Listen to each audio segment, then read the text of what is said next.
Creo, pues, pero no sé, como quieran.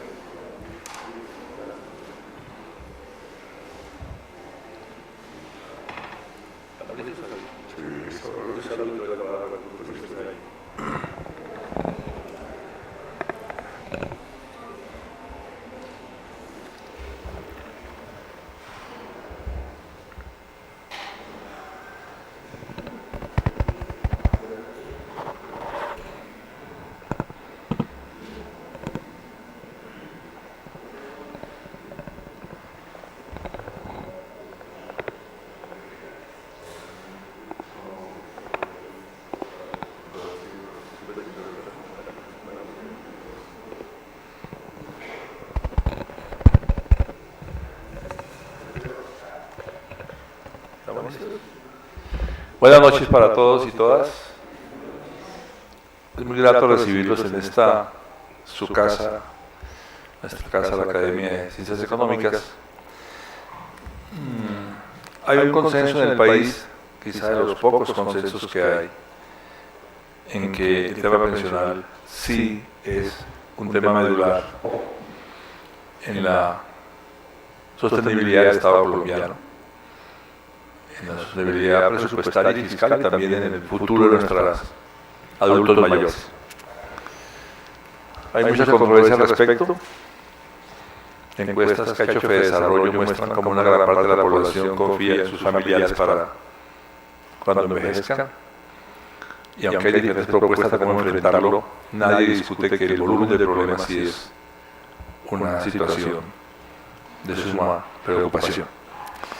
Por eso la Academia ha querido promover esta serie de tertulias, invitando a personas que han trabajado el tema desde las universidades, desde la visión de entidades de investigación, desde el mundo político, buscando acompañar esta búsqueda de salidas alternativas que el país necesita.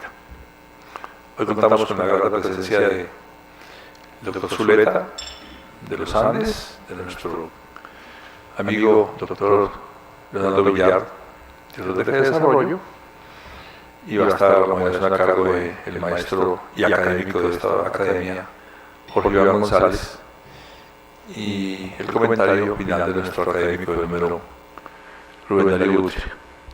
Para mí como presidente, este es mi primer acto como presidente a tan corta edad, o sea, para mí es realmente una muy gran inexperiencia, y estar sentado en la silla que ocuparon Eduardo Sarmiento Palacio, aquí presente hoy, Manuel Ramírez Gómez y Julio Silva, es para mí un honor que solo obedece a la generosidad de mis colegas, y le entrego la moderación al profesor Jorge Iván González.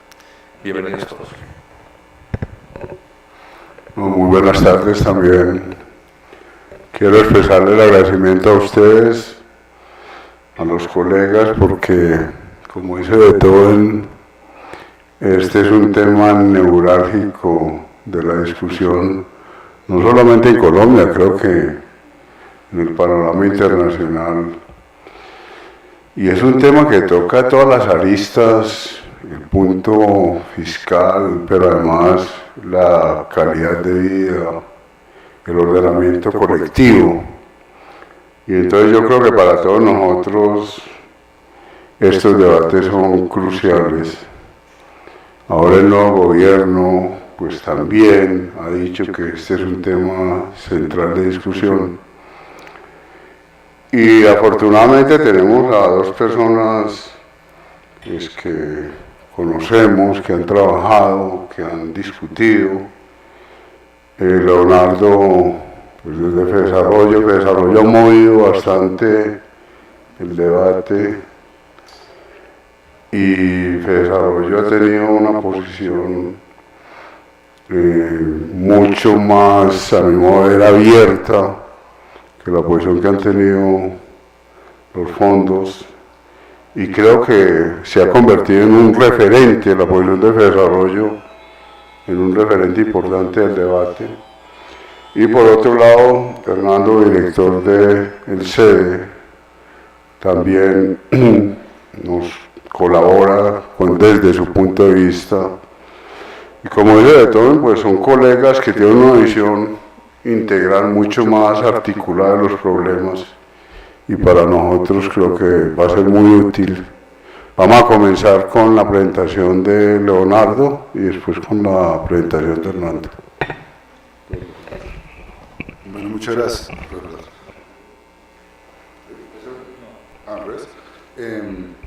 Bueno, muchas gracias, doctor Beethoven y Jorge Iván, doctor Sarmiento. Muchísimas gracias, doctor Utría, también por la invitación. Yo voy a tratar de resumir la posición que hemos tenido en Fedesarrollo alrededor de este tema de pensiones, de por qué se necesita una reforma y la línea en la cual pensamos que debe ser esa reforma. Y empiezo por decir por qué nos parece importante plantear la reforma, y eso surge de dos datos básicos. El primero, tenemos un sistema pensional que no pensiona, es así de sencillo. Un sistema pensional en el cual el 75%, 76% en realidad de las personas mayores no tienen una pensión. Y una proyección de que eso se va a agravar hacia el futuro. Hay proyecciones que sugieren que con las normas actuales y con el proceso de envejecimiento de la población que viene por delante, hacia 2050, si no hiciéramos nada, probablemente el porcentaje de personas con pensión mayores de 65 años sería del orden de 17%. Eso, por supuesto, es inaceptable. La contrapartida más dramática de eso es que un sistema en que pensiona tan poquita gente es un sistema tremendamente costoso para la sociedad y para el erario público. El gasto para cubrir el déficit pensional que se está haciendo hoy se está llevando cerca del 27% de los impuestos que pagamos todos los colombianos. Básicamente, casi que una tercera parte, un poco menos de una tercera parte de los impuestos que pagamos todos los colombianos se va a cubrir, no las pensiones, porque un pedazo se cubre con cotizaciones, sino el déficit del sistema pensional. Eso es obviamente totalmente insostenible, es casi 40 billones de pesos que se van en eso. Cuando a veces la gente dice, pero que se van los impuestos, pero pues, ahí hay un buen pedazo. Después de eso hay que pagar la educación, la salud, el ejército, todas esas cosas. Después de haber pagado casi un 27% de los impuestos, de haberlos destinado a cubrir el déficit pensional.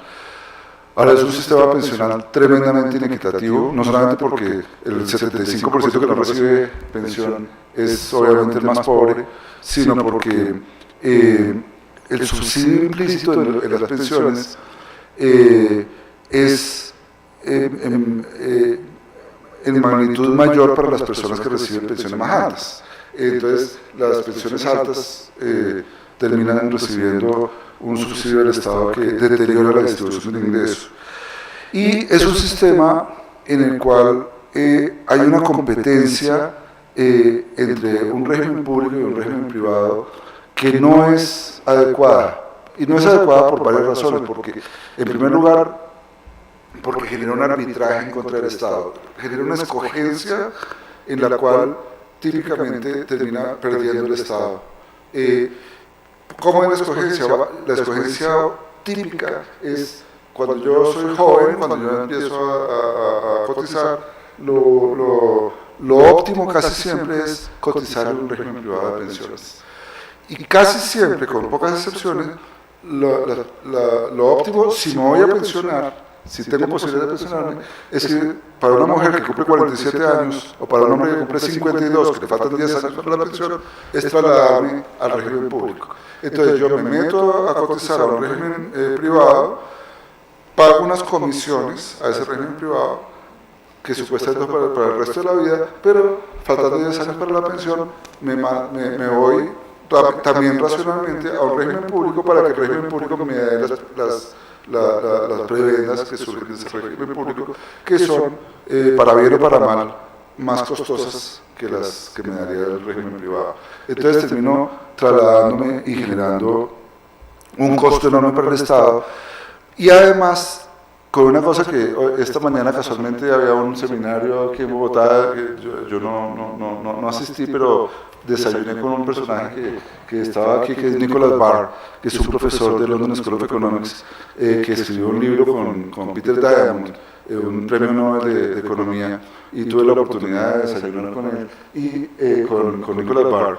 Y es muy interesante porque dice, mire, esto es un campo donde dejarle a las personas escoger no es válido.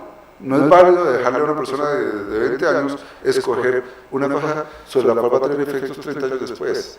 Entonces, cuando escoge bien, posiblemente escoge en contra de los intereses del Estado. Y además de golpe se equivoca en contra de sus propios intereses. Y si se equivoca es totalmente injusto haberlo dejado escoger. Entonces, es un caso en el que él y Peter Diamond, un premio Nobel de Economía, dicen, son casos en que la libre escogencia no es lo más conveniente. Lo dice así de claro y así de sencillo. Entonces, eso todo conduce a decir, bueno, tenemos un sistema que no es el más apropiado, que debemos modificar. Ahora, ¿cuál es la idea, el tipo de propuesta que tenemos nosotros? Básicamente es una propuesta que yo considero que parte de una situación de una consideración pragmática. Uno puede decir, inventarse muchas propuestas, pero hay que ser muy pragmático en armar lo que se puede hacer. Por ejemplo, y ese pragmatismo surge de consideraciones que están relacionadas, por ejemplo, con el hecho de que la Constitución colombiana estableció que las pensiones no pueden ser de menos de un salario mínimo.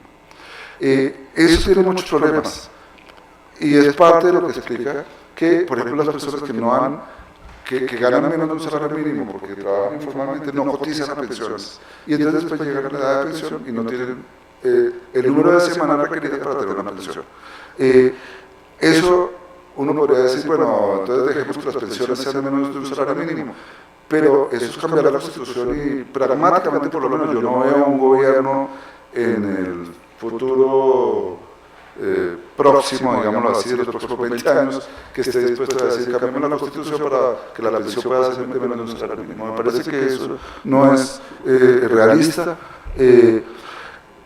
Entonces ese es el primer punto. Partamos de que hay una provisión que dice la pensión mínima tiene que ser un salario mínimo.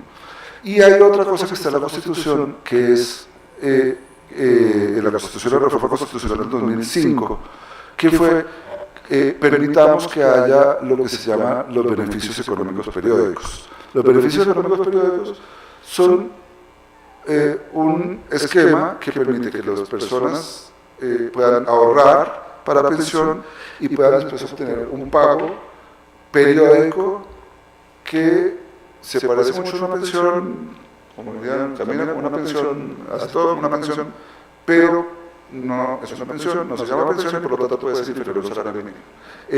Entonces, aprovechemos más bien eso de una forma,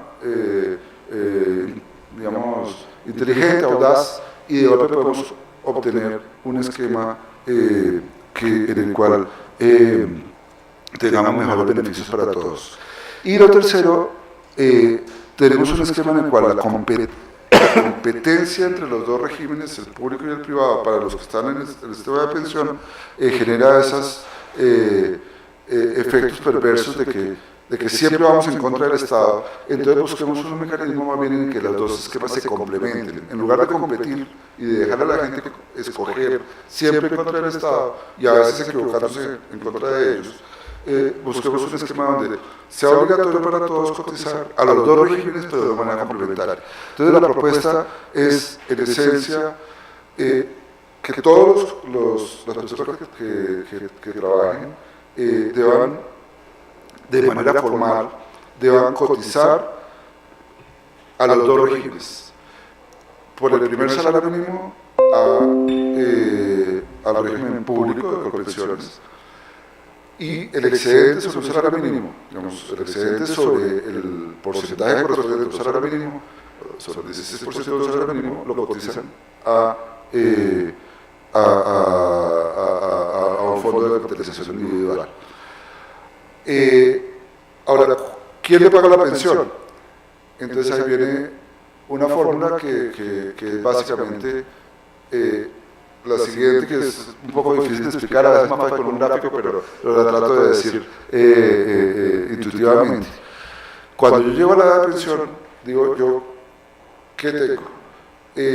Primero tengo que tener una garantía, si tengo las semanas requeridas, tengo que tener la garantía de que me van a dar un salario mínimo. Entonces, si yo estoy cotizando sobre un salario mínimo, me pagan el salario mínimo, eso implica un subsidio implícito, porque yo no he ahorrado lo suficiente para que me den para el salario mínimo, implica que me den un subsidio, entonces me lo dan completo, si estaba estrictamente sobre un salario mínimo. Pero si tengo unas cotizaciones adicionales y he ahorrado en un fondo de pensiones, entonces me van a dar, en el fondo privado me van a disminuir. Entonces, ¿cuánto tiene de renta vitalicia del fondo de capitalización individual? Miremos a ver cuánto le da eso. Si le falta para completar un salario mínimo, el fondo público le completa el salario mínimo y lo otro le da un pedazo adicional, el fondo de capitalización. Para una persona que tiene ingresos altos, que básicamente la propuesta es ingresos de más de 3 salarios mínimos o 4 salarios mínimos, en esencia lo que le va a dar la pensión es lo que ha capitalizado en el fondo privado, en el fondo público, perdón, calculado, o lo que ha capitalizado en el fondo privado, más lo que equivaldría a lo que ha capitalizado en el fondo público. Y esa persona no tiene ningún subsidio.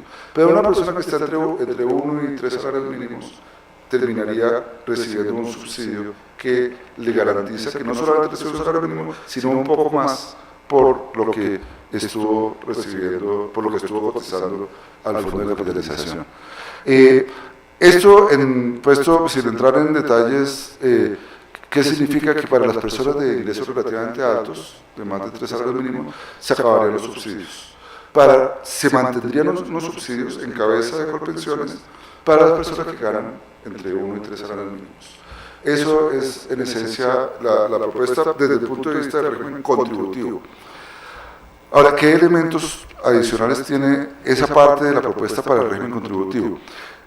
Acabemos con una serie de distorsiones que tiene el régimen actual contributivo en el régimen de capitalización individual. Por ejemplo, hoy todos los trabajadores que cotizan el régimen contributivo privado tienen que hacer una contribución adicional a un fondo de garantía de pensión mínima. Esa contribución al fondo de garantía de pensión mínima, por 1,5% del salario, es un impuesto a los trabajadores. ¿Quién paga ese impuesto? En últimas, todos los trabajadores, incluso los que nunca llegan a pensionarse y no obtienen la garantía de pensión mínima. Entonces, la persona típica que está en ese 75% que nunca llega a jubilarse, pero que algún día trabajó formalmente, pero no por el número de semanas que le dan derecho a la pensión, pero algún día trabajó en el régimen formal, tuvo que pagar un impuesto de 1,5% de su salario y después no se lo devuelve. Eso se fue a un fondo que hoy vale 20 billones de pesos y que lo administra a sus fondos. Esas personas realmente pagaron un impuesto que a mí me parece totalmente inequitativo. Entonces, esa parte se debería acabar, simplemente. Lo otro es las tarifas de comisión de los fondos privados de pensiones. Hoy en día son un 3% que se van para la comisión de administración y para los seguros. Hay una inequidad grande porque eso podría tener algún sentido si uno le van a administrar esa plata por el resto de la vida. Pero cuando sucede lo que sucede hoy, que es que yo me meto y a los 20 años cotizo y me cobro el 3%, pero no me lo administran el resto de la vida, sino que a los 47 años le mandan esa plata para pensiones. Entonces dejaron de administrármela. Y yo ya lo pagué. Y mucho peor cuando tenía no 20 años, se lo administraban 27, y no toda la vida, hasta los 47, sino cuando yo tenía 46 años, o una mujer tenía 46, y a los 47 se traslada y paga el 3% porque se lo administran, y al año siguiente se lo pasa por pensiones, para que lo administren por pensiones sin ningún pago por eso, es bastante injusto. Es bastante injusto, es una comisión enorme que reciben los fondos de pensiones y que nunca termina convirtiéndose en una retribución por esa administración. Entonces la propuesta es el pago de administración de los fondos privados, aparte del exceso sobre el salario mínimo, debe ser un pago por el saldo que está administrando. Y los pagos de seguros se deben hacer mediante licitaciones públicas, como se está haciendo ya, incluso en Chile y en Perú, que se hacen licitaciones públicas por cohortes, y se ve quién quiere administrar eso, y quién cobrará menos por administrar. Eso es básicamente algo que limpiaría el esquema y facilitaría la administración, generaría mejores incentivos a hacerlo de una manera más eficiente, y ayudaría a que el sistema funcione mejor. Eso va por la parte que corresponde al régimen estrictamente contributivo, estrictamente pensional, por decirlo así. Pero ahí viene una parte que es muy importante, y es que,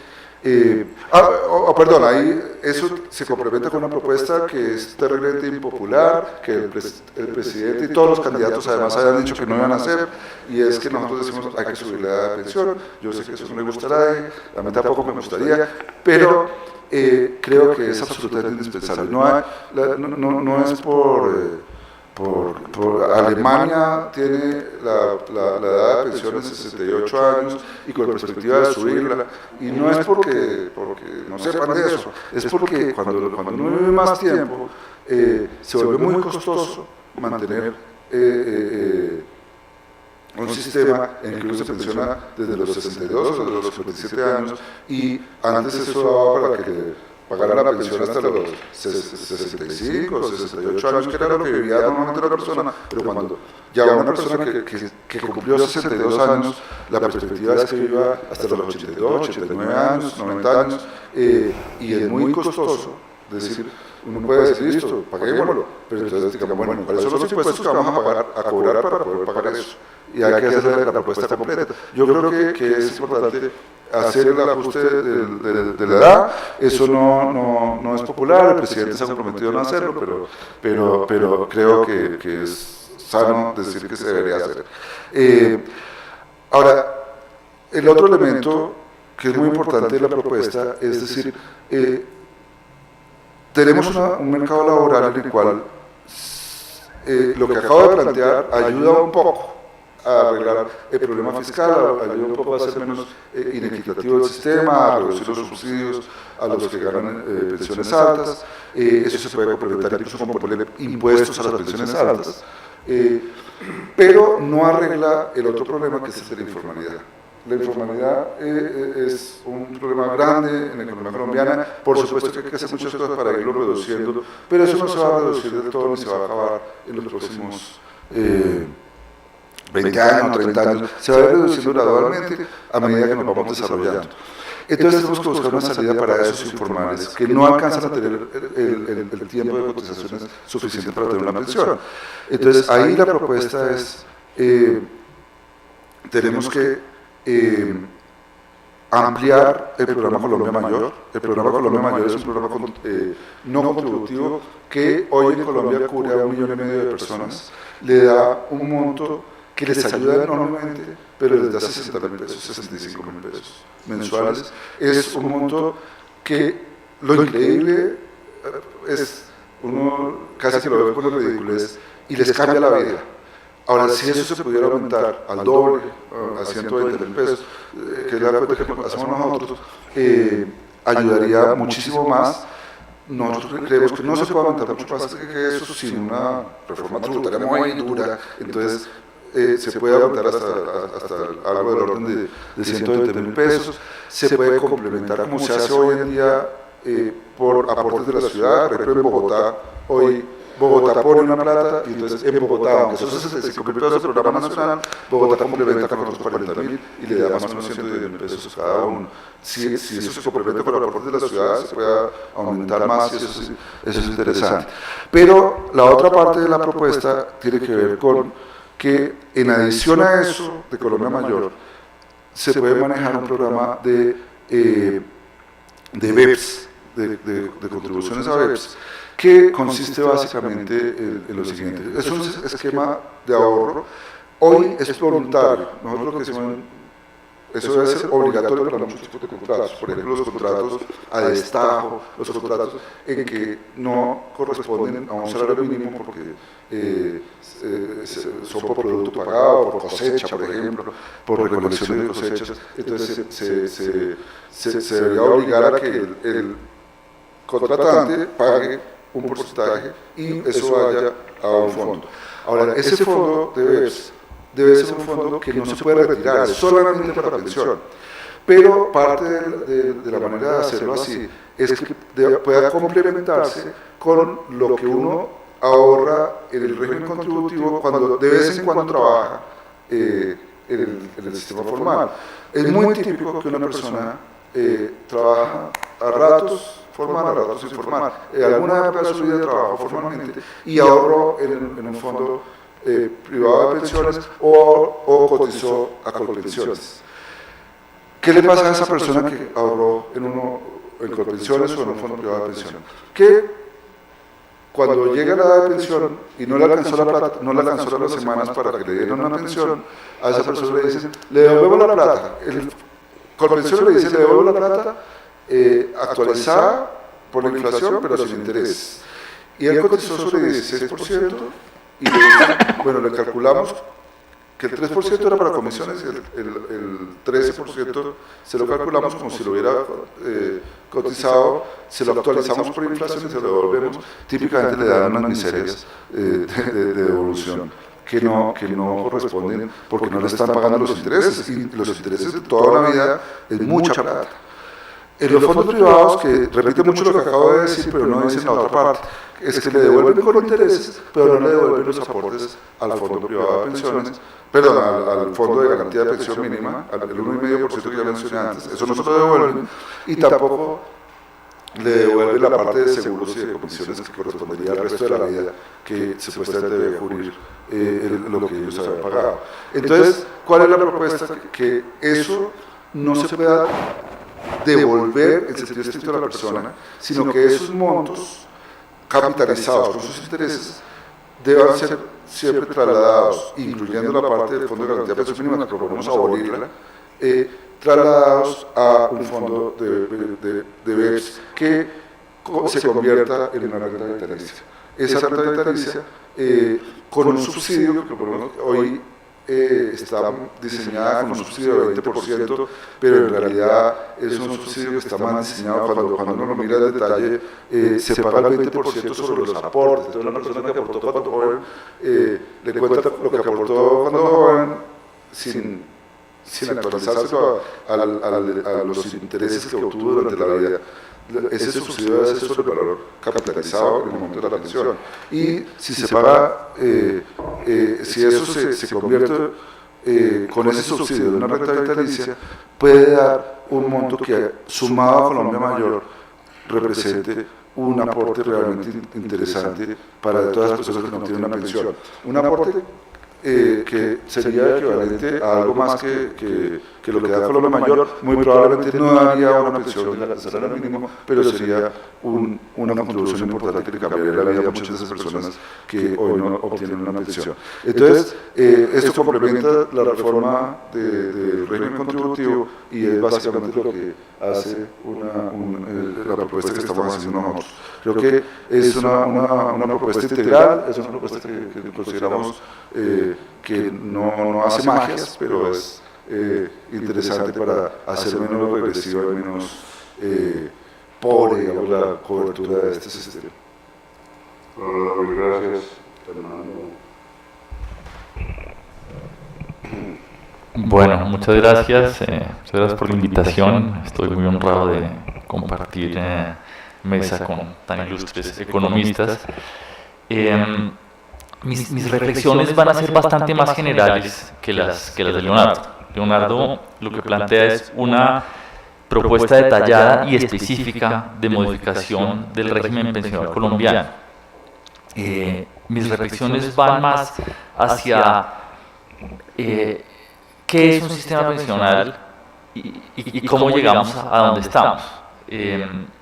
Evidentemente, el concepto de sistema pensional está relacionado con tal vez la primera cosa que dijo Leonardo, y es la gente se equivoca persistentemente. Si la gente no se equivocara, en realidad no necesitaríamos esquema pensional, cada uno ahorra para su vejez, etc. Entonces, el hecho de que tengamos un sistema pensional ya implica que reconocemos que no tenemos expectativas racionales ni ninguna de estas cosas.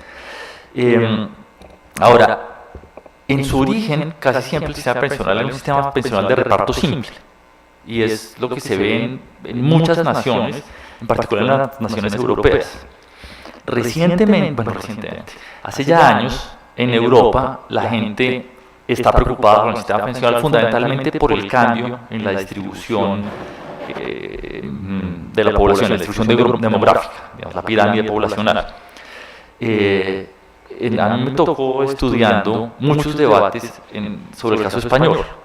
Sé que sucede en España, tiene un sistema de reparto simple, donde cada vez hay menos aportes para más pensionados. Y ahí las propuestas eran de varios tipos, pero una es, dejen que vengan los inmigrantes, y ellos van a aportar, y así mantenemos las pensiones de los pensionados. Y después había discusiones acerca de aumentar la edad de cotización, etc. Curiosamente, en Colombia estamos en una etapa similar. Digamos, la preocupación acerca del cambio en la estructura de población está presente, no solo en el debate sobre pensiones, sino en el debate sobre crecimiento económico. En la medida en que la población económicamente activa sea una menor proporción de la población total, hay menos trabajadores para mantener a toda la sociedad, pero además hay menos individuos que cotizan.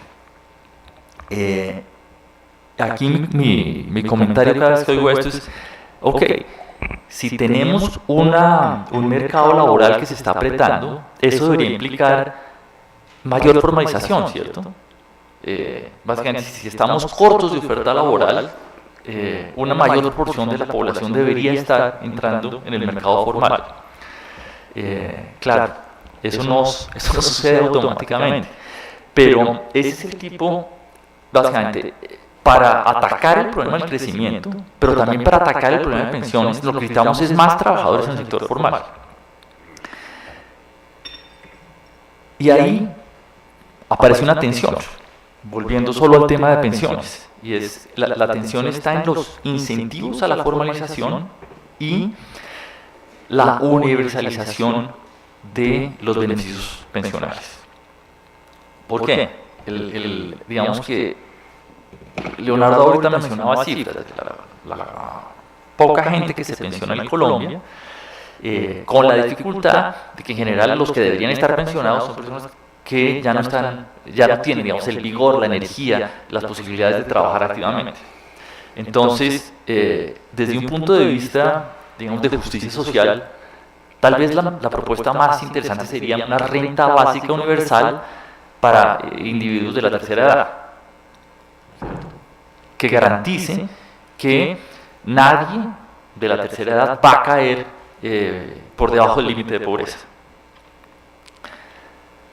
Obviamente eso es costoso, pero además puede generar un problema de incentivos, y es, si yo tengo un modelo mixto, similar al propuesto por Leonardo, con la renta básica universal, los beneficios de entrar al sector formal son menos claros. Por el contrario, si bueno, aquí solo se pensiona el que cotiza, el incentivo para entrar al sector formal es más grande, pero en la medida en que haya fricciones, en que la cosa no funciona bien, lo que va a tener es una cantidad de gente sin recibir pensión. Entonces, esta tensión, digamos, esta tensión se puede tratar de mil formas. Pero una forma es, permítanme hacer propuestas un poco locas, ¿cómo se financian las carreteras en algunas partes del mundo?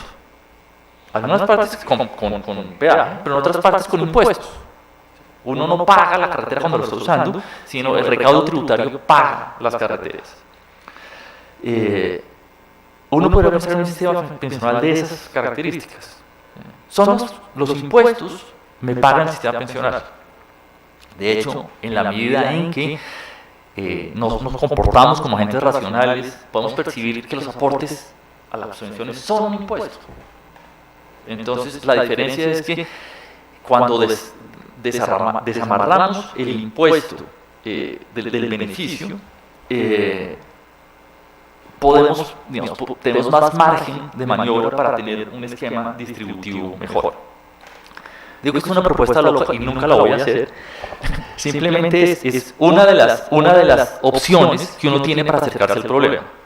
¿Okay?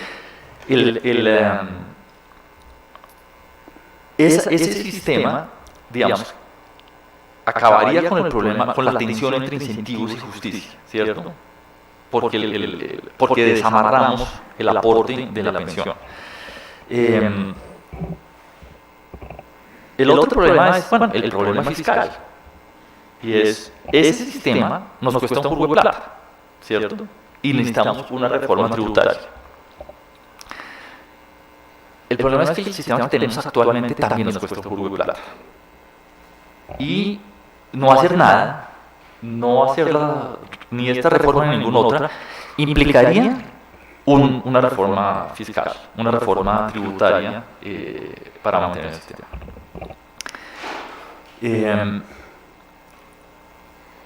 Ahora, dentro del problema fiscal está el problema listo. Estos comen mucha plata. ¿Y por qué? ¿Qué es lo que logramos? Bueno, logramos pensionar a parte de la población, no a toda, y el sistema de subsidios es regresivo. Entonces, obviamente, pues ese es uno de los primeros problemas. No obstante, hay individuos a los que uno les dice, mire, es injusto que un senador tenga un subsidio vía pensiones de 1.500 millones de pesos a lo largo de su vida. Hay gente que dice que no es injusto. Sí, hay gente que dice que no. Y la razón es un servidor público que ha sacrificado su vida, etcétera, etcétera. Probablemente es una especie de prima salarial ex post. ¿Por qué digo esto? Bueno, porque cada subsidio tiene un senador que lo defiende y tal vez un artículo de algún académico que lo justifica. ¿Qué quiere decir esto? Que hay un problema de economía política muy serio. Entonces, de la primera vez que yo oí a Leonardo presentando este artículo, no me acuerdo si era Juan José Gómez el que decía, mire, pero siempre, cada 4 años salimos con una propuesta buenísima para reformar el sistema, acabar con inequidades, aumentar cobertura, etcétera, y nunca lo hacemos. Y la propuesta de Juan José era, vamos más poquito a poco, tratemos de conseguir las cositas. Y creo que la racionalidad detrás de esa propuesta es, la economía política es tan complicada que esto nunca va a pasar completo. Entonces lo mejor que podemos hacer es ir poquito a poco. En este caso específico yo difiero de Juan José. O sea, sé que es una propuesta, digamos, sé que es un problema de economía política monumental y que cada senador puede tener un discurso como el de las carreteras, pero creo que lo que tenemos que hacer es estudiar un poco más el problema de economía política. Digamos, por diversas razones he tenido que estudiar la propuesta de desarrollo y la propuesta alternativa, o las propuestas alternativas, que son bastante similares. Y básicamente la propuesta alternativa es dejar todo en manos de fondos privados, ¿cierto? ¿Cómo? Similares entre ellas. Es dejar todo en manos de fondos privados. Básicamente dejar todos en manos de fondos. Dejar todo en manos de fondos privados tiene virtudes, ¿no? La virtud es incentivos.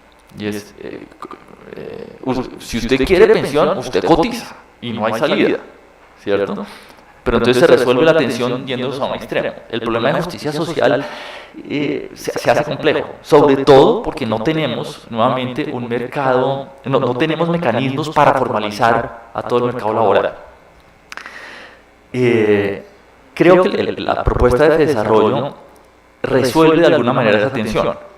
¿Cómo? Sí, bueno, yo garantizo la pensión mínima, pero de ahí para arriba funcionan los fondos privados. Me parece, no estoy diciendo que me ponga, me parece que es poco ambiciosa en tratar de incorporar, tratar de garantizar la pensión para una mayor cantidad de individuos. Claro, eso sería costosísimo, pero me parece que tendríamos que estar pedaleando también en esa dirección. Y déjenme nuevamente conectar esta cosa de pensiones con el problema de crecimiento. Hay una literatura más o menos reciente que conecta el sistema pensional con la natalidad. Hay varios artículos, el que me viene a la cabeza es uno de Waldron y Jones, y lo que hacen es, mire, si uno de los motivos de tener hijos es el aseguramiento, claramente un sistema pensional que llegue a todas las personas puede reducir la tasa de natalidad. Ellos tienen evidencia empírica en varios momentos históricos para defender ese argumento. ¿Sí? No conozco estudios empíricos para Colombia con ese argumento, pero creo que vale la pena estudiarlo, porque si eso es cierto, un sistema pensional que llegue a toda la población puede cambiar la estructura de los hogares. Lo que sabemos de la estructura de los hogares en Colombia es que los hogares pobres son más numerosos, y eso está relacionado con dificultades para, digamos, financiación de alimentación, salud, educación, y está relacionado también con trabajo infantil. Entonces, esto es simplemente una hipótesis, no conozco nuevamente trabajos empíricos al respecto, pero si un sistema pensional que cubra a la población pobre tiene efectos sobre la estructura de los hogares, pues vamos a tener dos efectos. Uno es directamente sobre la pobreza de la tercera edad, pero el otro es sobre las posibilidades de movilidad en las de movilidad social. ¿Por qué digo esto último? Bueno, la propuesta de desarrollo llega hasta cierto punto. De hecho, la combinación BEPS, aportes en el sector formal va en esa dirección. La pregunta que dejo abierta es cómo podemos ir más lejos. Y espero no haber sido demasiado confuso para el momento. Bueno, mil gracias. Yo creo que hay dos posiciones o dos visiones con perspectivas distintas. Me parece que el punto de diferenciar el tema de capacidad de pago y principio de beneficio es crucial, como lo expone Hernando. Yo tengo la sensación que las sociedades sí van mirando el ingreso básico universal como una alternativa a largo plazo. Ahora, eso implica abandonar el principio de beneficio y decir definitivamente las personas tienen el derecho a una renta básica independientemente de cualquier consideración. En el lenguaje de Van Parijs es sin ninguna condición. Ahora, eso implica que la sociedad esté dispuesta a asumirlo a través del sistema tributario, que esté dispuesta a asumir esa financiación. Ahora, hay momentos en que Van Parijs es optimista póngale un impuesto del 2, del 3 por mil a las transacciones internacionales y vamos encontrando la plata, castigue paraísos fiscales y todo esto empieza a ser posible. Ese es un enfoque que creo que en el debate nuestro debería plantearse de alguna forma, pero como dice Hernando, somos muy tímidos para plantear este tipo de debate. Seguramente porque eso implica tocar el sistema tributario de una forma mucho más fuerte. La presentación de Leonardo evidentemente insiste en el tema del beneficio, el principio de beneficio está claramente manifiesto en toda la lógica. Entonces creo que son dos enfoques o dos miradas que pueden ser complementarias, pero que de todas maneras se apuntan a aspectos distintos. Claro, Leonardo dice, tenemos que pensar en alternativas que sean viables y tal vez reflexionar en los términos de Hernando todavía no es viable en la sociedad colombiana, entonces pensemos en soluciones mucho más pragmáticas. Ahora, yo tengo dudas sobre el tema del subsidio, cuál es el subsidio implícito, sobre el tema que menciona al final Leonardo, pero que no lo desarrolla, cuál podría ser de todas maneras la situación fiscal de cualquiera de estos esquemas, porque de todas maneras hay un problema fiscal subyacente. El tema de formalización, la relación entre formalización y sistemas pensionales. Bueno, hay un montón de temas. El tema de qué hacemos con los fondos y con esta discusión sobre comisiones, rentabilidad de los fondos, etcétera. Hasta dónde es posible en este momento en el país establecer, modificar la presión de los fondos y todos los temas políticos asociados a los fondos.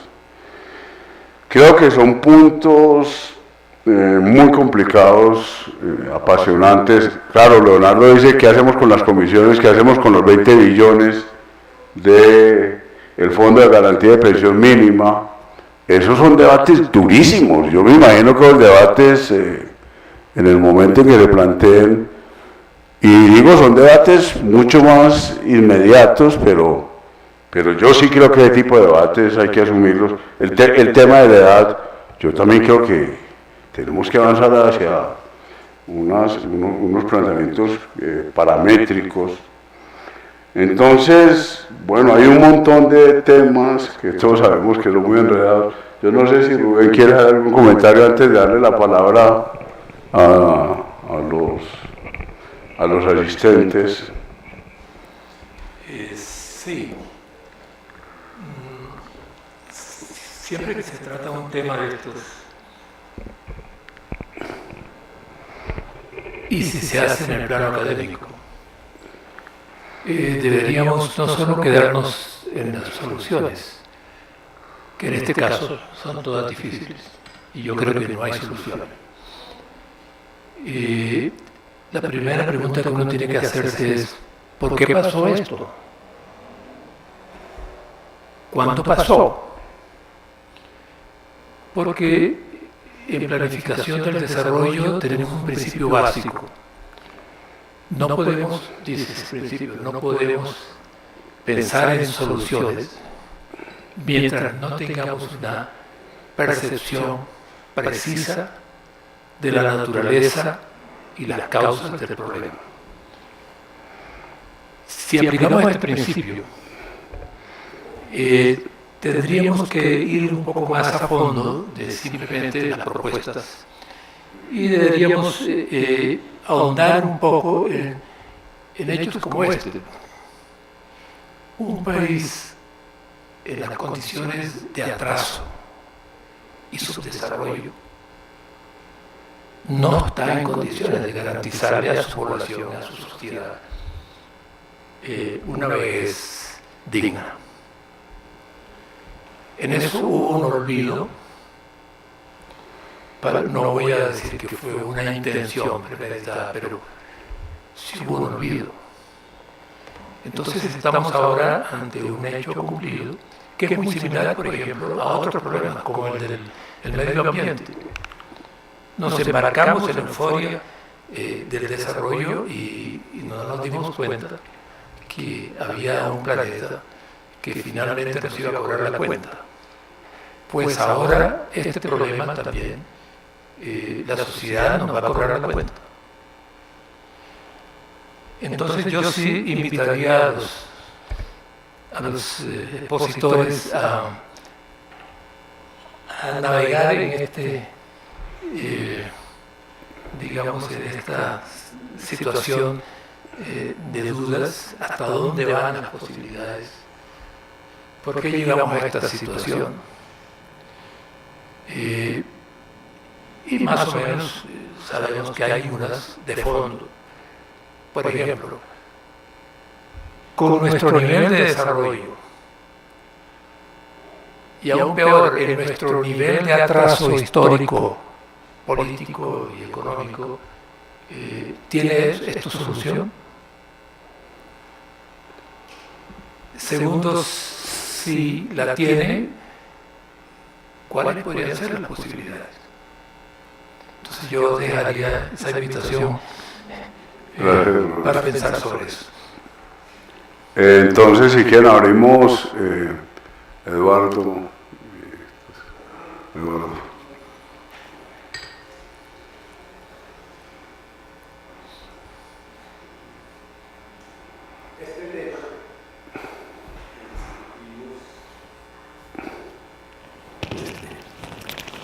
Este tema lo discutimos hace 25 años, cuando se hizo la Ley 100. Y lo que está ocurriendo se dijo que iba a pasar. Pero los que decían eso no tenían la razón. Tenían la razón los que decían que esto iba a ser la gran panacea. El caso de las pensiones, y eso es muy importante para los economistas que hemos pasado por varias generaciones. Este tipo de errores que se cometen en economía no se cometen en otras disciplinas, en la física no se cometen. En la ingeniería, con todo y los puentes que se caen, no se cometen. Es que aquí todo lo que se hace mal. Porque la ciencia económica avanzó muchísimo, se copió un poco de la física, pero es una ciencia con una elaboración muy importante, además en un plazo de 200 años.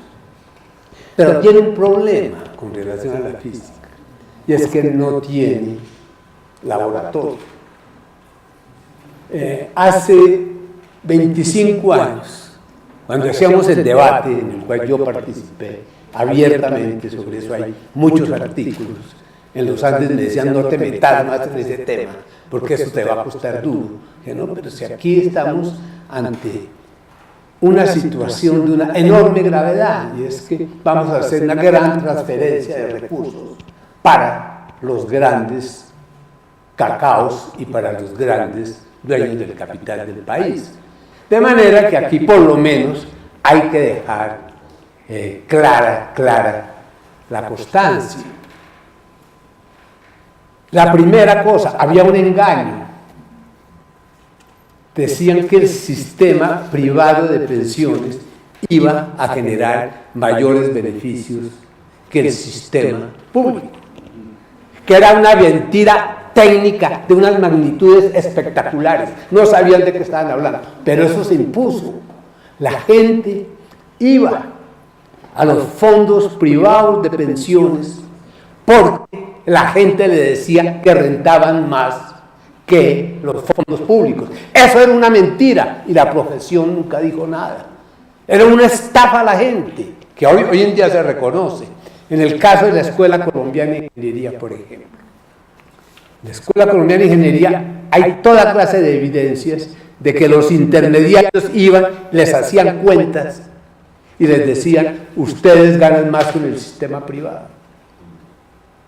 Hoy en día, esas personas que recibieron eso han puesto demandas y les están dando la razón. Entonces, este es un caso clarísimo de un problema económico complejo, pero tampoco tan complejo para no entenderlo, que el país no lo entendió y en donde lo fundamental era hacer una gran transferencia de riqueza hacia los ricos. Ese era el propósito fundamental. Este debate y estas cosas, las dije hace 25 años, no se podían decir, porque el país y los gobiernos querían hacer esta reforma como fuera.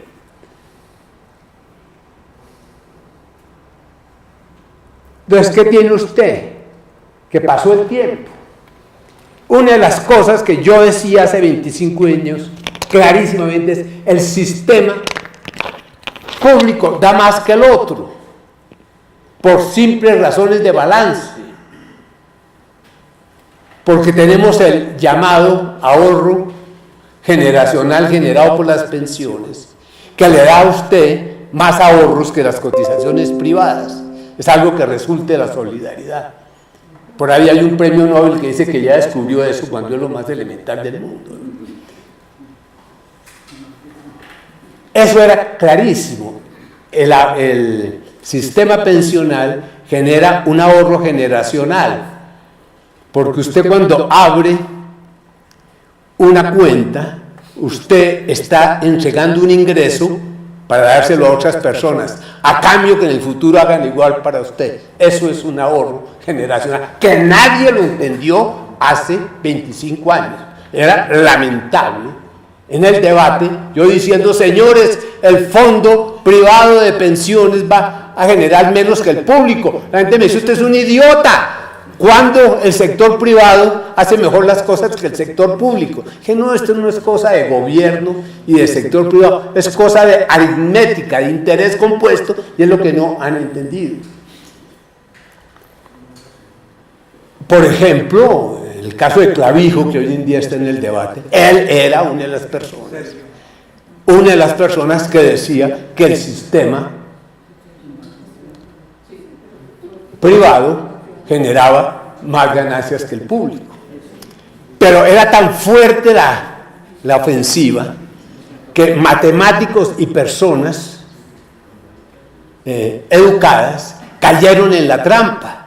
Yo me acuerdo que yo hacía las cuentas de los dos fondos en la columna en 2 líneas. Pues bueno, era tal la ofensiva de que el sector privado hacía mejor las cosas que el sector público, que la gente decía, no, yo me voy para el privado porque los otros hacen las cosas mal. Ahí se montó el sistema. Y luego de 25 años se puede decir lo que no se podía decir antes, porque antes eran cavilaciones, eran ataque al capitalismo, una serie de cosas que no se podían decir en ese momento, los decíamos muy pocos, y finalmente lo que se impuso en la opinión, incluso en la muy ilustrada, inclusive personas con títulos de doctorado en matemáticas, que no hacían el cálculo elemental para ver que el sistema privado pagaba menos que el público. Se montó el sistema. El sistema inicialmente iba a ser privado. Esa era la propuesta. Pero la salida política fue decir, no, un momento, público, privado, sí, ese es el debate, lo vamos a hacer. Gaviria decía, lo voy a hacer, ¿no? Gaviria era el gran tipo que hacía grandes reformas neoliberales sin una base en general científica de lo que hacía. Entonces metió al país en la apertura, lo metió en la ley 100, lo metió en las privatizaciones más absurdas del mundo, como la de las comunicaciones. Hoy en día, por ejemplo, se ve que la empresa más rentable, ¿saben cuál es la empresa más rentable del país? La que genera más evita. ¿Saben cuál es? La ETB. Y la iban a regalar hace un año. Hoy salieron las cifras. El evita de la empresa, la caja anual, es de $500 millones. Y la iban a entregar por 2 billones. Hasta que mucha gente dijo, mire, esos señores que hagan esa vez se van para la cárcel. Y ya esta cosa de la corrupción hace más difícil. Pero eso estaba montado en el caso de la ETB, una falsificación de cifras para decir que la empresa estaba quebrada, venderla y luego generar una ganancia espectacular. Y todo basado en el juego de las amortizaciones del nuevo sistema NIF. A través de esas depreciaciones, el EBITDA, las ganancias estructurales de la empresa, se descontaban con una depreciación de 20%, de manera que daba pérdidas, pero la empresa daba ganancias. Pero después de 5 años, cuando ya no se da la depreciación, porque eran depreciaciones en que los equipos se iban en 5 años, la cosa cambió totalmente y hoy en día aparece como la empresa más rentable del país. Se iba a regalar hace un año. Si no es que vamos al Cabildo, en donde teníamos a Carrasquilla, teníamos a Carlos Caballero, teníamos a Hugo Palacios diciendo que esa operación era fundamental, que había que hacerla porque esa empresa era un gran fracaso. Un gran fracaso es la empresa, miren, lean los informes y van a encontrar que la empresa más rentable del país genera un EBITDA de $500 millones y se iba a vender por $2 billones. Y en estas reuniones, en este cabildo, los 4 ministros de Hacienda salieron a decir: esa empresa es un gran fiasco, hay que entregarlo por lo que sea. Que había ahí un engaño, había una corrupción. Una empresa, le deformaban las cifras, la vendían para que luego una empresa que valía $2 billones se la tomaran y generaran 10. Eso ocurrió con Isagen. Es un truco muy parecido. Bueno, aquí pasa exacto, aquí es parecido. ¿Qué fue la cuestión del fondo privado de pensiones? Aquí se quería hacer un gran negocio para el capital, para los fondos privados de pensiones. Ese era el propósito de los que hicieron esa reforma. Tan es así que muchos de los que lo hicieron acabaron vinculados con los grandes ganadores. Entonces, ¿qué tenía usted? Se va a hacer un paso de un sistema público de prima media a uno privado. Cualquier libro elemental va a encontrar usted que el sistema privado rinde menos que el público, porque en el caso del público el ahorro generacional se queda en el sistema y se le entrega a los afiliados. En el sistema privado usted arma una pirámide que están prohibidas en todas partes del mundo. Usted arma una pirámide en que los pasivos del sistema son mayores que los activos. Entonces, ¿qué pasa? El sector privado recibe unos ingresos que son mayores a lo que le pagan ellos a los pensionados. Ellos le pagan a los pensionados un rendimiento igual al del mercado, pero por el ahorro generacional, la rentabilidad del sistema es mucho mayor que el del mercado. Por eso paga más el sistema público que en el privado. En el público, ese ahorro se le pasa a los afiliados y en el otro se queda en el fondo privado de pensiones. ¿Y cómo se queda? Con un juego de balances. Usted monta una pirámide en los sectores privados, lo cual es totalmente repudiado desde Ponzi. Eso no se debía hacer. Pues aquí usted montó unas pirámides en que ellos tienen pasivos mayores que los activos. ¿Y cómo los cuadran? Que los excedentes de ellos los prestan, salen del sistema, ¿correcto? Entonces usted tiene la clásica pirámide en que los pasivos están acá y los activos son menores, y esa diferencia es una ganancia espectacular, que aquí se tapa sacando la plata del sistema. Entonces lo que ellos le prestan al sector privado aparece como un activo. Ese fue un juego financiero de una pobreza, y eso lo denuncié yo, vergonzosa, y no podía entender cómo nadie se preocupaba por esto. Obviamente esto tenía que terminar donde terminó. Entonces, ¿qué acabó usted haciendo? El sistema de prima media tenía problemas, no tantos. El sistema no era desfinanciado. Lo que recibía, así fuera inequitativo, lo que quisieran, lo que recibía era más de lo que entregaba. De manera que no había déficit y de manera que podía tener a unas personas con pensión determinada. Se hace el cambio, pero es que esto se viene viendo, esto se ha dicho miles de veces, este sistema fracasó en todas partes. Entonces, ¿qué fue lo que tuvimos? ¿Qué es lo que nos pasó?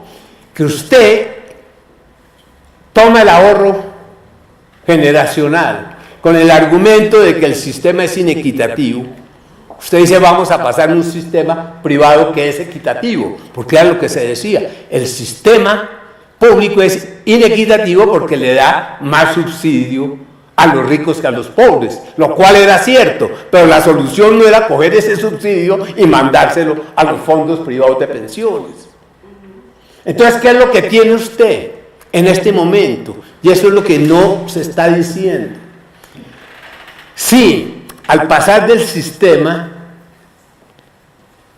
público al privado, llamémoslo mixto, usted a las personas que dan al sistema privado le da menos pensiones de las que recibía en el público. Pero ahí, y lo cual obviamente estaba mal, había que arreglarlo, pero ahí no estaba el problema. Entonces, ¿qué es lo que hace? Usted tenía el sistema de prima media, tenía una transferencia monumental que le daba a los afiliados. Arma el sector, los fondos privados, y esta transferencia pasa al sector privado. Y esto se ve clarísimo. Usted tiene que en el caso de los fondos privados, los pagos por pensiones no pasan de 300.000 millones de pesos. Ellos tienen 9 millones de afiliados y tienen unos pocos pensionados. De manera que tienen ingresos monumentales y no pagan nada. Y con pensiones tiene 2 millones de jubilados, 2 millones de retirados y tiene menos cotizantes que los fondos privados porque todos se pasaron a los fondos privados. Y luego los gobiernos han sido laxos, porque al principio a usted le decían, se va a un fondo, a un sistema, al privado o al público, pero definitivo. Entonces al principio se daba la opción, pero luego esto se fue relajando y acabaron diciendo, mire señores, aquí lo que tenemos es que armar la gran fiesta para todo el mundo. Y es que al comienzo nos iniciamos en el fondo privado de pensiones y a la edad de los 50 años usted ya sabe si le conviene quedarse ahí o pasarse al otro. Entonces usted se pasa al sistema público y le genera una pérdida al Estado. Bueno, fueron todas unas jugadas realmente vergonzosas, ¿no?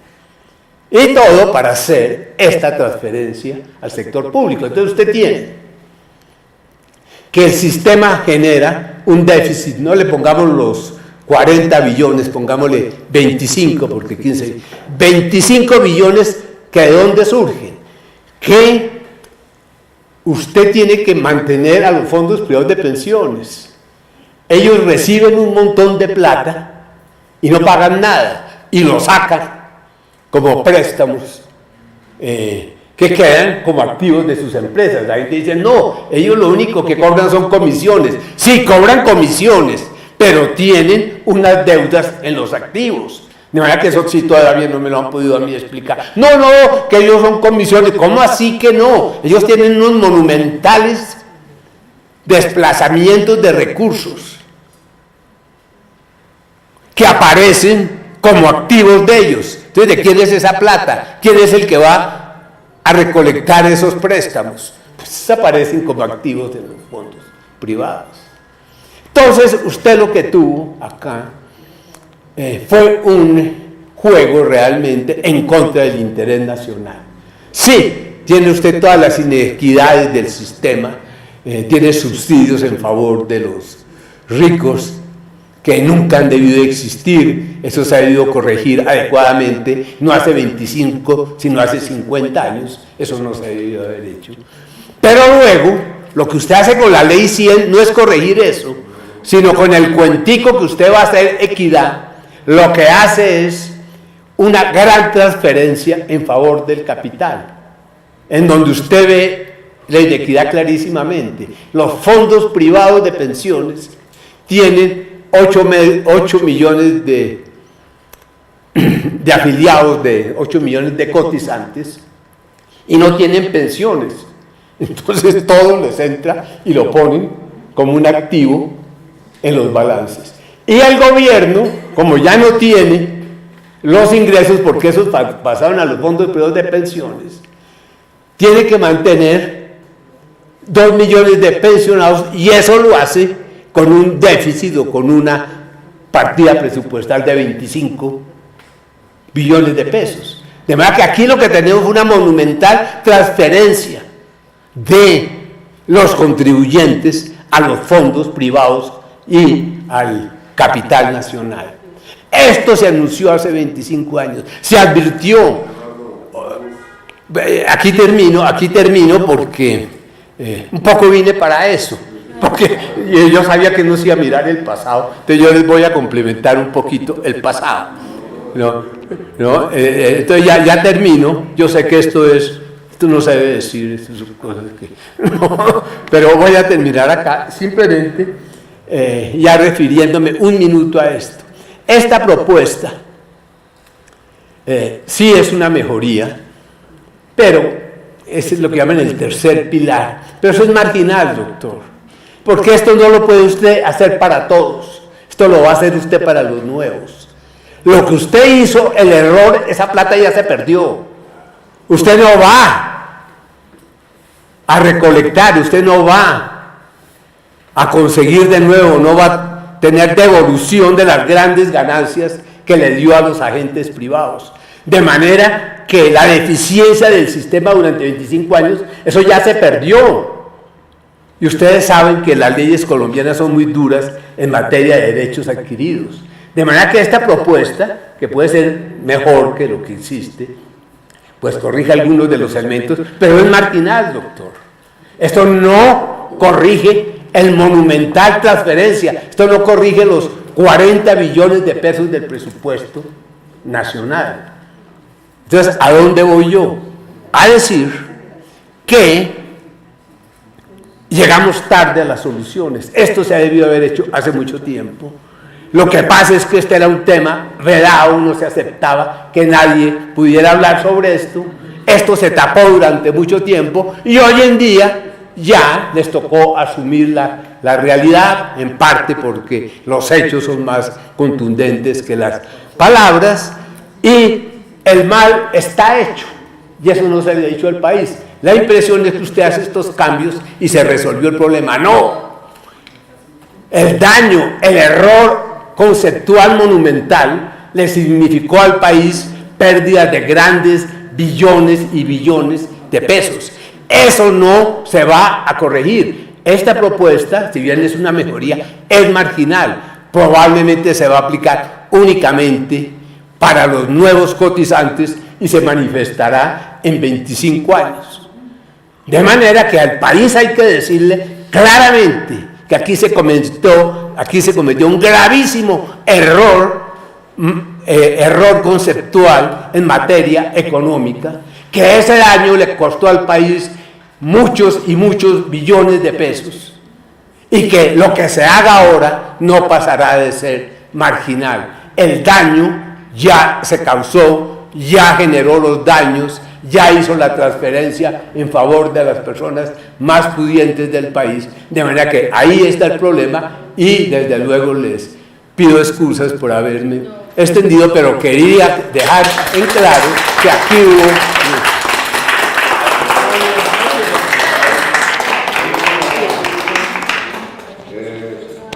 Hay dos peticiones de la palabra adicionales, si quieren alguna pregunta, ustedes dos, sí. y después entonces nos responden.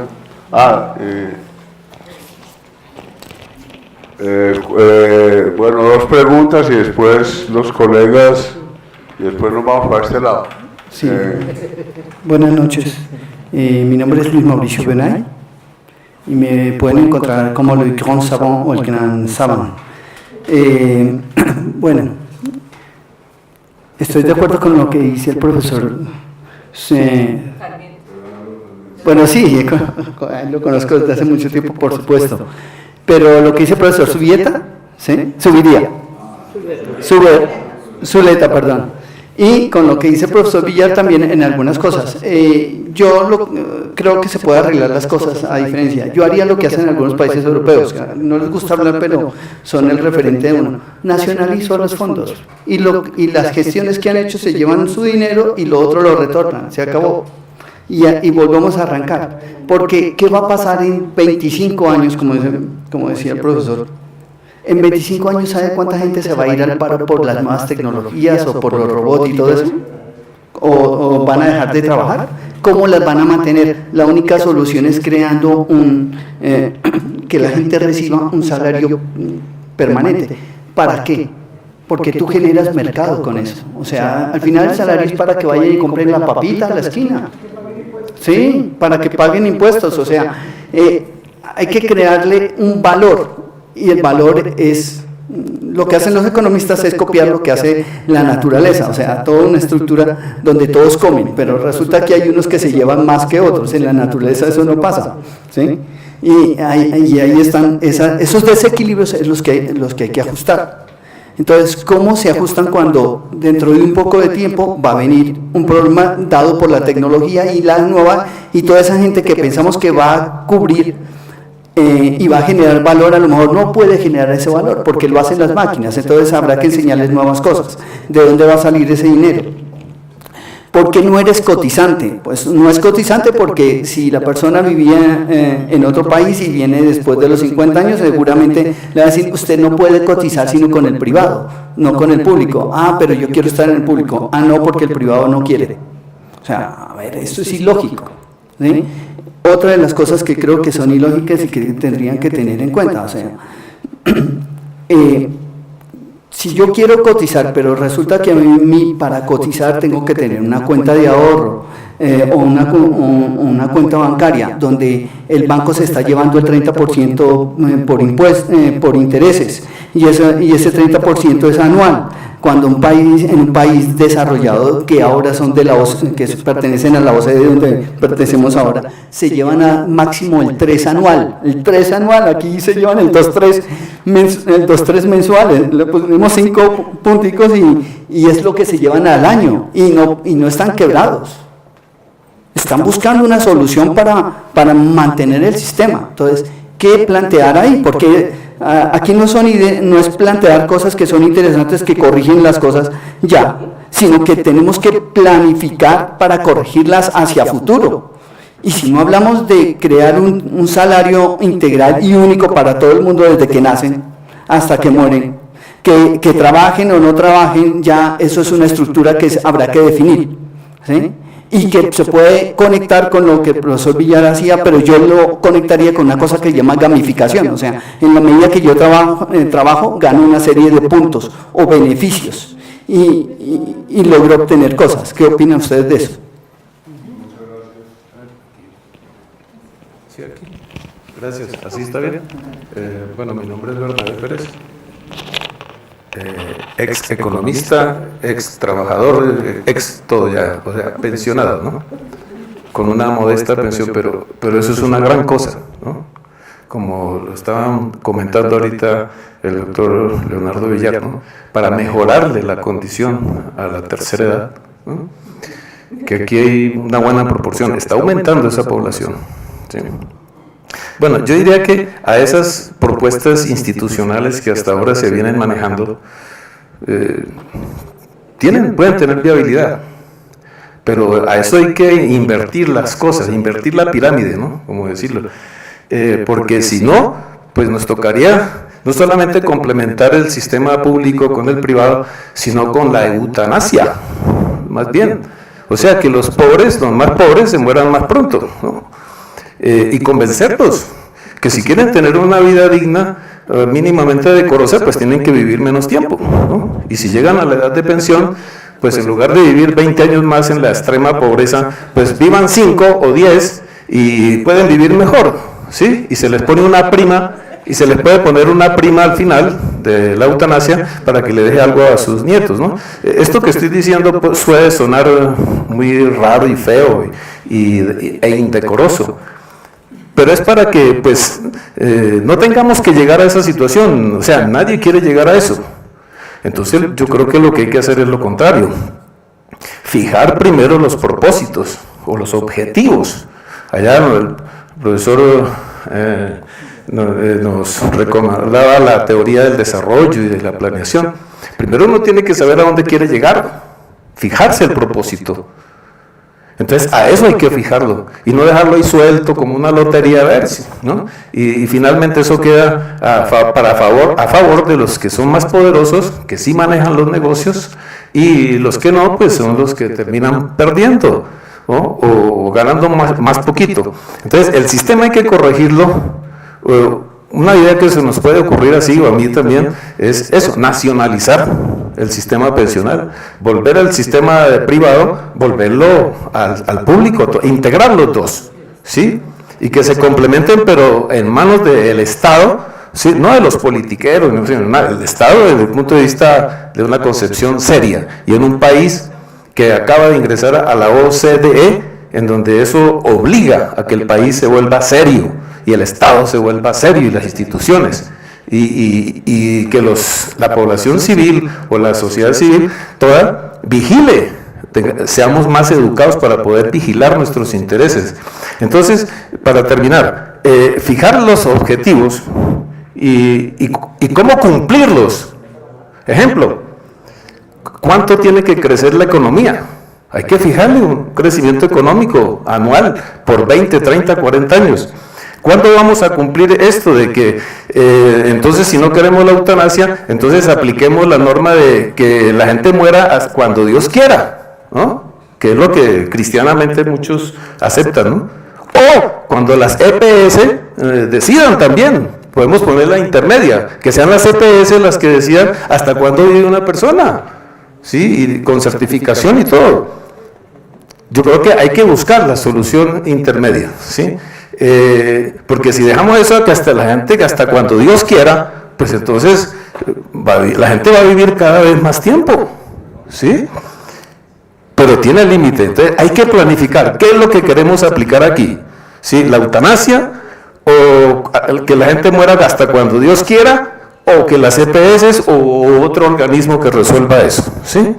Entonces hay que fijar a qué tasa debe crecer la economía, a qué tasa debe crecer la población durante 20, 30, 50 años, y la tasa de formalización para cumplir, y no solamente aquí de buenos deseos, y claro, a nosotros nos gusta finalmente que nos engañen con ilusiones, ¿no?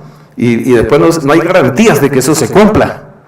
Y por último, lo de la renta básica, yo creo que rompe un poco esta rutina, esta discusión tradicionalista.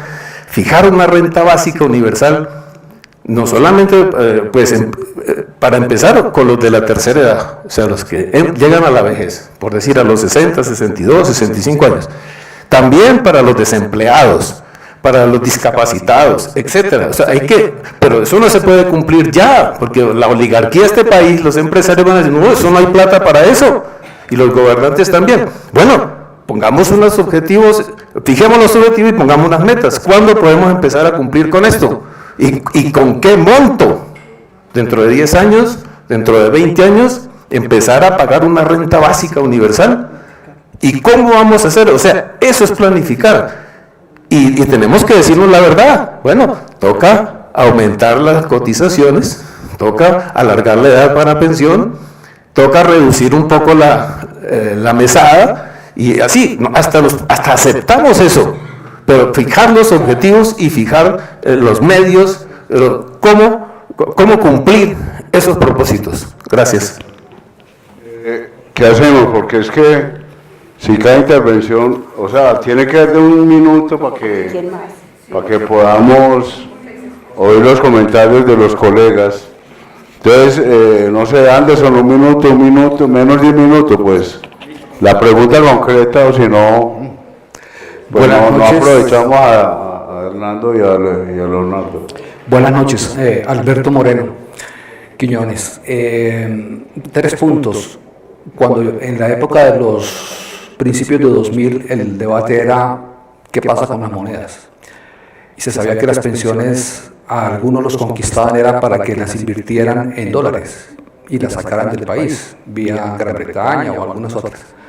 Allá se quebraron, de los años 2008 para acá. Digo, en el exterior, ¿no?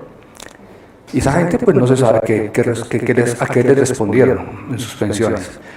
Pero, por ejemplo, tenemos en Colombia los congresistas, les van a bajar el salario. ¿Qué desorden se va a crear en las pensiones de la gente de ese nivel?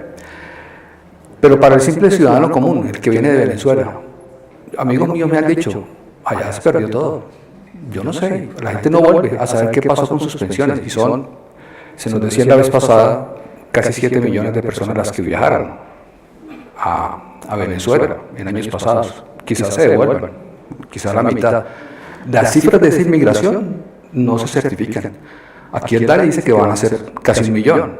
La gente piensa que son 4 millones de salidos de Venezuela, pero se espera el doble. O sea, uno no se sabe qué montos se manejan en las cosas en realidad.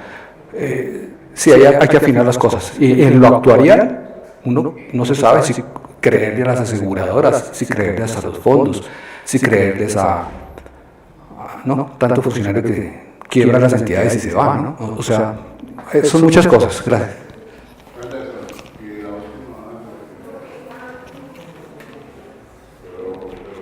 Buenas noches, Jorge Iván. Bueno, dos preguntas. ¿Cuál es la posición del profesor Zuleta y de Leonardo Villar acerca de los regímenes especiales, lo que tiene que ver con fuerzas militares, el sector educativo que en la sesión pasada se tocó, y pues creo que tiene que ver con lo que decía el profesor Zuleta sobre el tema de la economía política? Yo creo que es bastante difícil. Y la segunda pregunta para el profesor Villar es, uno de los problemas que usted comentó sobre el tema pensional es precisamente la cobertura. No me acuerdo cuál fue el porcentaje, pero es bajo el porcentaje de personas de más de 65 años que hoy en día están pensionadas. Si hoy en día, para los hombres, al tener 62 años, completar 1.300 semanas en el régimen de prima media o 1.050 semanas en el RAIS, es complicado llegar a pensionarse a esas determinadas edades. ¿No sería un poco más complicado llegar a pensionarse si se decide aumentar la edad de pensión? En otras palabras, esa propuesta de aumentar la edad de pensión no reduciría como tal la cobertura de las personas que en ese momento estarían digamos, dispuestas a pensionarse. Esas preguntas nomás. 30 segundos.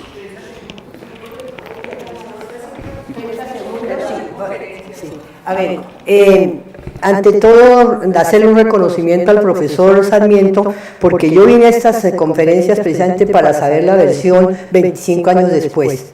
25 años antes estuvimos trabajando porque la gente no se fuera del Estado, pero el acicate, pues, uno, el llenarse de plata rapidito, pensionarse a cualquier edad, y por otro lado, quitarse los ancianos de encima. O sea, el factor de solidaridad generacional se quebró ahí y fue una cosa muy dramática. Yo recuerdo que hubo una propaganda que duró poquito en televisión, pero fue muy llamativa. Una gran mesa, ¿no?, sostenida por jóvenes que tenían encima los ancianos.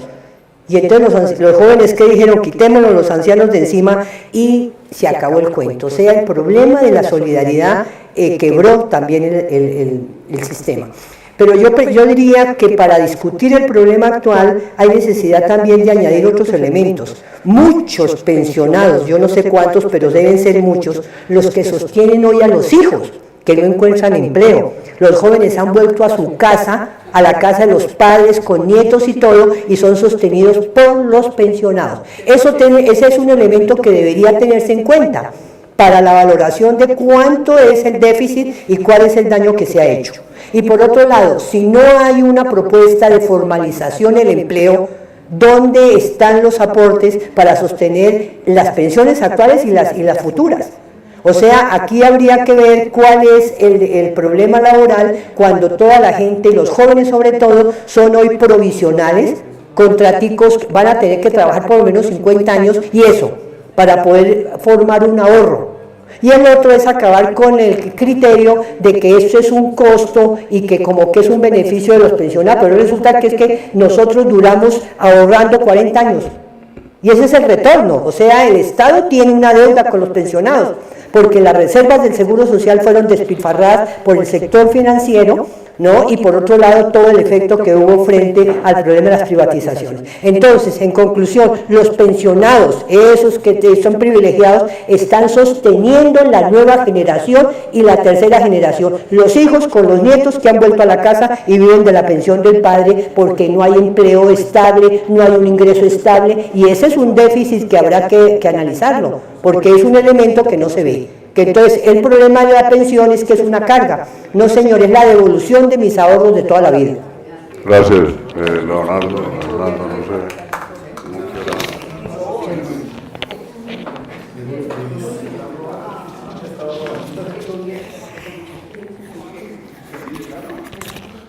Yo muy brevemente, porque creo que ya yo quisiera una pregunta concreta de los regímenes especiales. Sobre los regímenes especiales yo diría, hay un tema que es importante reconocer. Realmente los regímenes especiales están vigentes hoy, se están pagando, pero ya no, ya se acabaron, digamos, para pensionarse. Las personas no entran a los regímenes especiales. Ya las personas que se pensionan hoy solo entran a los regímenes especiales si son del régimen militar o en algunos casos los maestros, pero el régimen especial de los maestros es particular. Es una cosa que además nunca entendíamos por qué se negoció así, pero consiste en que los hombres tienen la edad de pensión de las mujeres, entonces se pensionan a los 57 años. Eso es lo que es especial en el régimen de maestros. En el de militares sí se mantiene, pero se mantiene en un régimen donde se pensionan con 20 años de servicios. Y eso es tremendamente costoso. Creo que es una discusión compleja, pero yo diría que es importante reconocer que se acabaron para los nuevos pensionados todos los regímenes especiales que se había de Ecopetro, del Banco de la República, de los magistrados, todo eso ya no existe. Hoy están igual a los demás, y eso me parece que es importante reconocerlo. Tal vez para no entrar en cada uno de los temas, quisiera hacer una referencia simplemente a un punto que cobija mucho de los temas, y en la pregunta del doctor Utría, ¿por qué llegamos a esto? Y yo creo que me parece importante decirlo, porque este es de los temas en que las decisiones que se toman hoy tienen implicaciones dentro de 25 años. Y entonces, es muy fácil pasar por encima de eso. Es muy fácil no ver las explicaciones, es muy fácil decir hoy, pues no aumentemos la edad, no ahorremos, porque el problema va a ser dentro de 25 años y ahí nadie se va a acordar de cómo se tomaron las decisiones.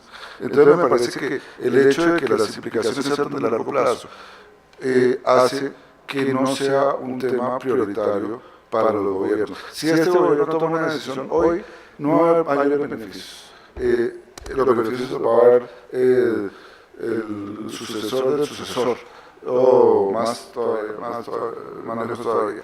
Y eso hace que sea muy fácil decir, mejor no tomamos decisiones.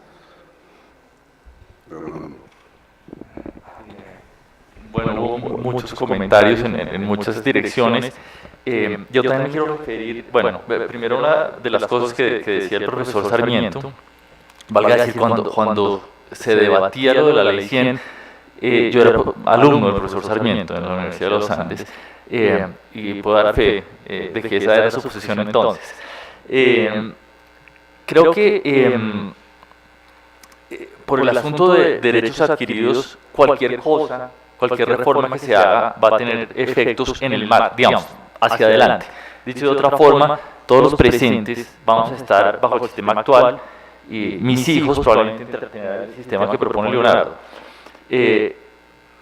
No por eso, básicamente, eso es cierto, vamos a seguir que el costo fiscal en el que se ha incurrido se tiene que pagar, y el asunto es cambiar las cosas de aquí en adelante. Eso es un poco lo que ha pasado con regímenes especiales, ¿cierto? Esto se lo he oído a Jorge Iván decir, mire, la mayoría de la inequidad que hay en subsidios están por esos regímenes.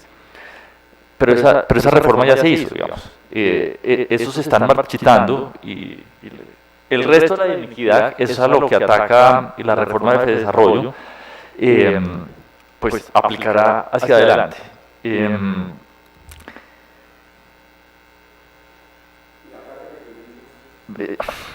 Esa plática se perdió. Con respecto a la edad de jubilación, es otra vez el problema de básicamente la tensión entre incentivos y equidad. Entonces, claramente, aquí no es entre incentivos y equidad, sino entre incentivos y recaudos, digamos, y cotizaciones. Es evidentemente hacer más costosa, hacer más difícil obtener una pensión puede generar un incentivo en contra de la cotización. Pero el punto es, hay que balancear.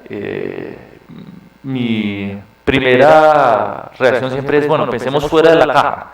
Lo que pasa es que cuando uno piensa fuera de la caja, las reformas se hacen mucho más complejas. Y en ese sentido, por eso apoyo yo la reforma de desarrollo, que es, a pesar de que está construida dentro de la caja, corrige una cantidad de problemas. Y, perdón si no estoy respondiendo todos los comentarios, pero... Sí, en el fondo es un debate muy complicado que es prima media, algo de lo que planteaba Eduardo, y solidaridad y capitalización individual. Hicks en su libro de Economía Dinámica dice, cuando usted tiene prima media, es relativamente sencillo el tema monetario, porque lo que deja de consumir el joven de hoy, lo consume el viejo de hoy. Entonces usted se evita todos los líos y todas las incertidumbres inherentes al sistema financiero. Ahora eso exige que la pirámide poblacional, como decía ahora Hernando, esté más o menos equilibrada. Y lo otro, dice Hicks, es muy azaroso. El joven de hoy le entrega la plata a un sistema financiero que entra en toda la incertidumbre con la ilusión de que 25 años después más o menos le entreguen lo que ahorró. Y Hicks dice, eso es muy azaroso. Eso es muy azaroso. El sistema de prima media tiene esa virtud intrínseca. Ahora, eso funciona y la pirámide funciona bien y si la persona, si la solidaridad internacional se mantiene, porque si usted se va a pensionar el último día y quiere que le den una pensión que no corresponde a lo que usted aportó cuando joven, pero bueno, esos son temas que quedan allí. ¿No dejan ni una última pregunta o comentario para que vamos errando?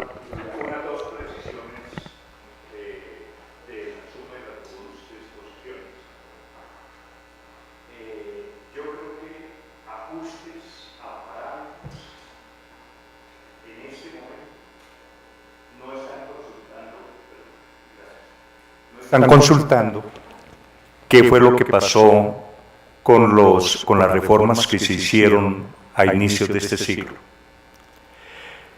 Con Ley 100 hubo un periodo de transición y ese periodo de transición terminó en el 2014, ¿Qué se midió respecto a eso? La tasa de crecimiento de los pensionados se acható en el 2014, motivo de la Ley 100.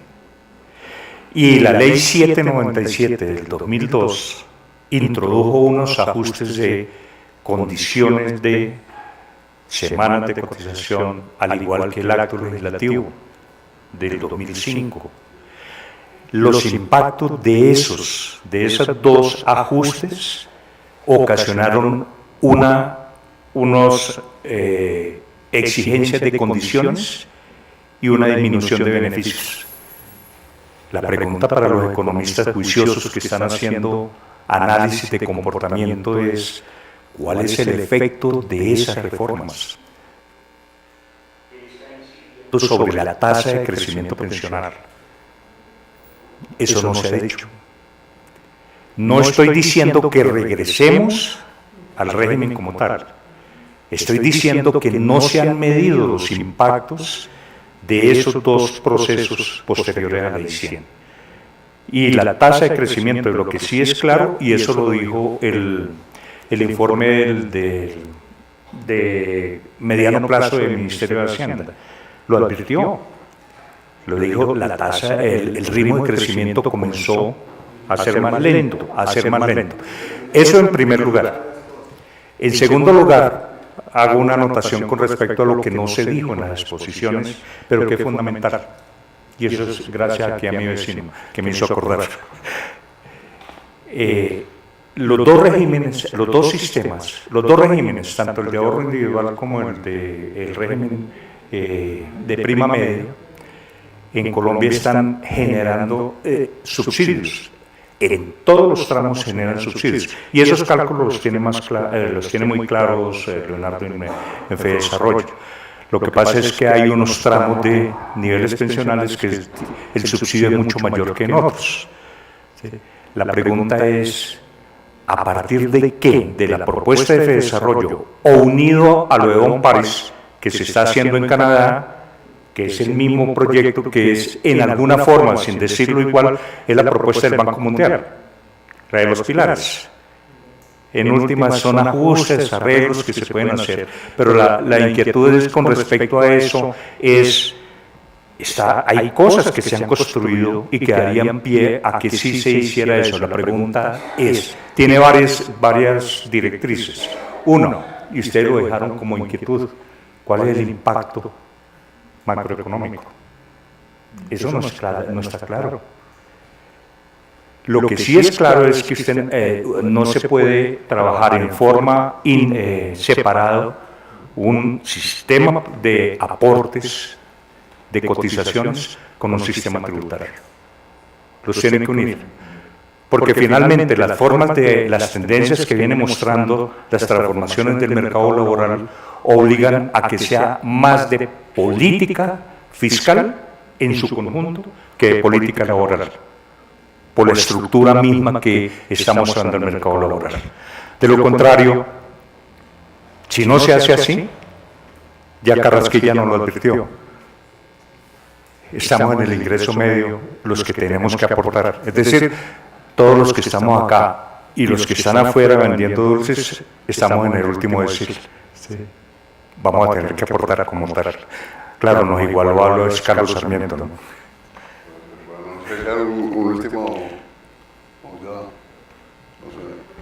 Bueno, muchísimas gracias entonces. Gracias a Leonardo y a Hernán.